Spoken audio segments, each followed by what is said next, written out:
So on the rental side, what we're seeing at the moment is things are really quite stagnant. In other words, we're not seeing prices go up in a major way. We're not really seeing prices go down. They're really just holding. If I look at sort of the post-summer period, we've had a lot of new entrants into Qatar. In other words, a lot of new residents have come in. We have seen, again, with a few landlords have started increasing their prices, and that might be maybe removing a free month or changing some of the incentives so that the net revenue to the landlord's a bit higher, so the rent payment's a bit higher for the tenant. Again, maybe one or two have still come down a little bit, but overall it's been pretty stagnant, and I don't see that changing over the next 3 to 4 months. I see that being pretty smooth over the next quarter as well. We've had some new properties in the Pearl specifically, some new properties that we've now been given access to. A lot of the new development we're seeing is also in new sale. I'm expecting, certainly what'll be interesting next year, a lot of properties that were purchased even pre-World Cup will now start being delivered. It's going to be interesting to see how those properties may affect the market price moving forward. There's always a premium with customers put on new. So with the new buildings that are available, both in the Pearl and the sale, it'll be interesting to see as people move how that affects the market. But again, I don't see any major changes. But certainly in the last quarter, I don't really see any major changes going forward. From our perspective, we're having a really good year for sales. Our sales levels this year compared to last year were much higher than we were at this time last year.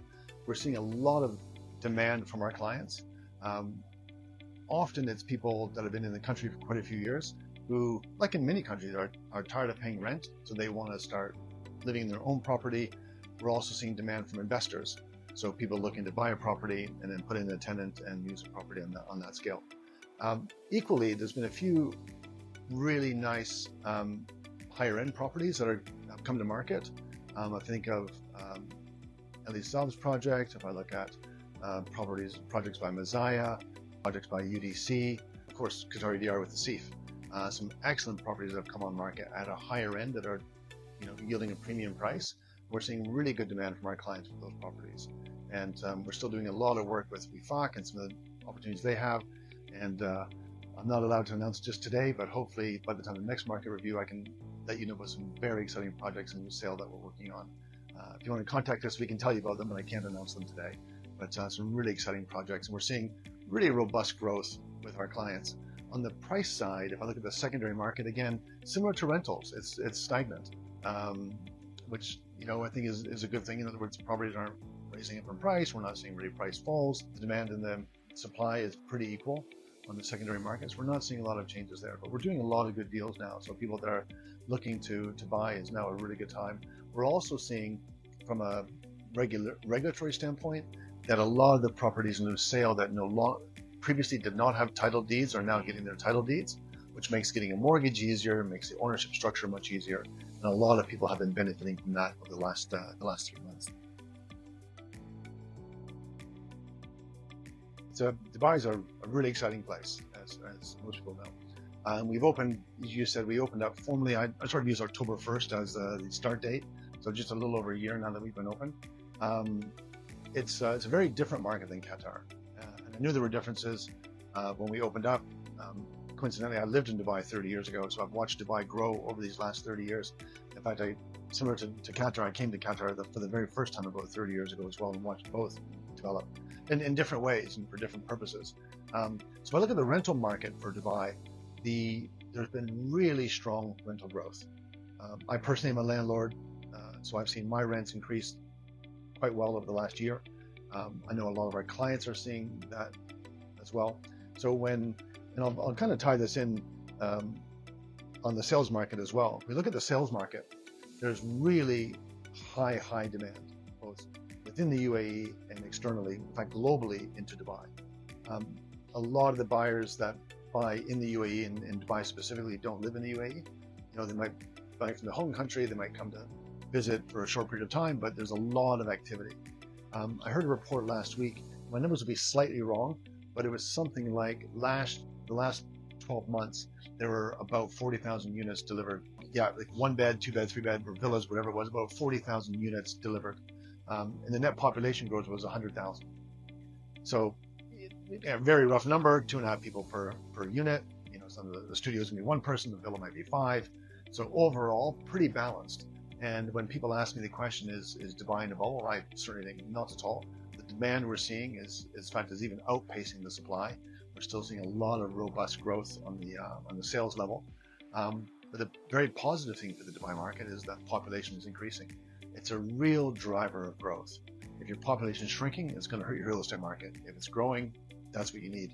In a market like Dubai's, with so many new projects coming on board, you need that population growth. And they're doing a good job to make that happen. So my outlook for the Dubai market, both rentals and for sales, is very positive. We've seen great growth over the last year. I certainly see that continuing. Also with US dollar interest rates reducing over the last number of times before the election, I see that as a positive thing as well. So hopefully that continues to be the case. But that's what I see going forward.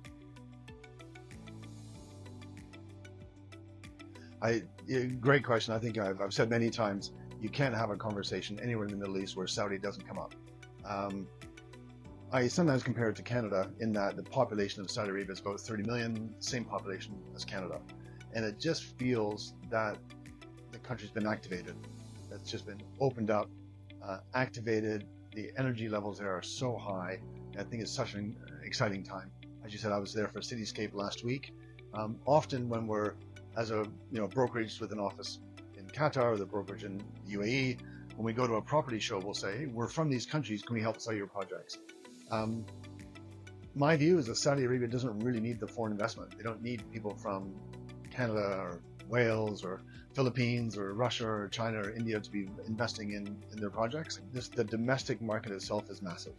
Again, 30 million people with a workforce that's young and strong, and with women coming into the workforce much more than in the past. I really only see upside for Saudi Arabia. So that's a market that, as a business, we are looking at, keeping a really close eye on it. We don't have any plans to open today, but I think if you're doing business in the Middle East right now, you can't ignore Saudi.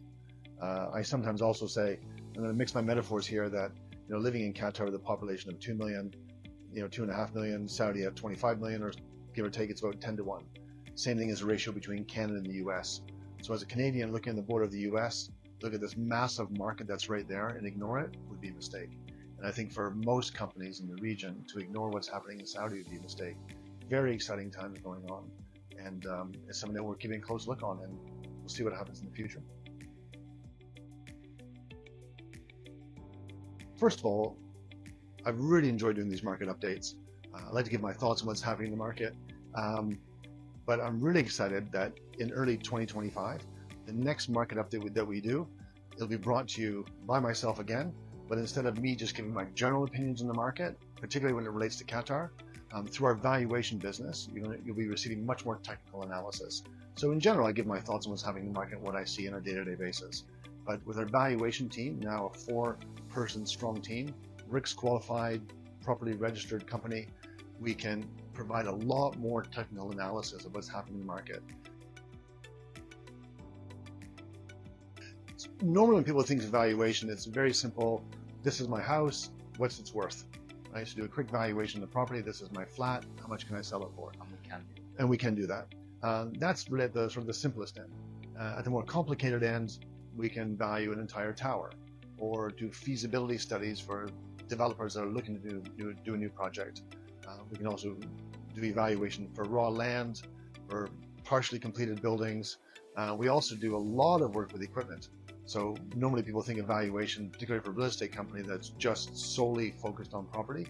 But we also do fixed assets and other types of assets. Whatever a company needs to be valued, we can work with that.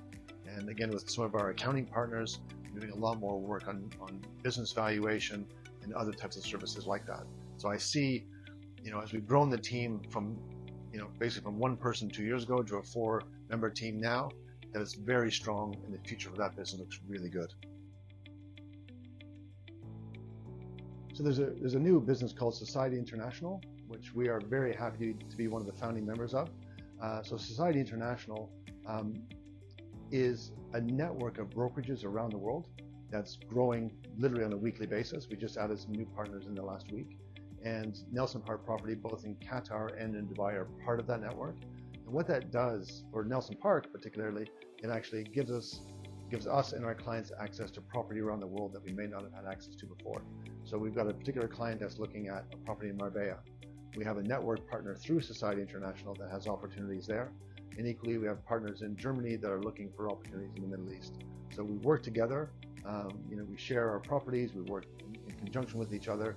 And I'm really proud to be part of that network, not just of the network, but of the managing team behind Society.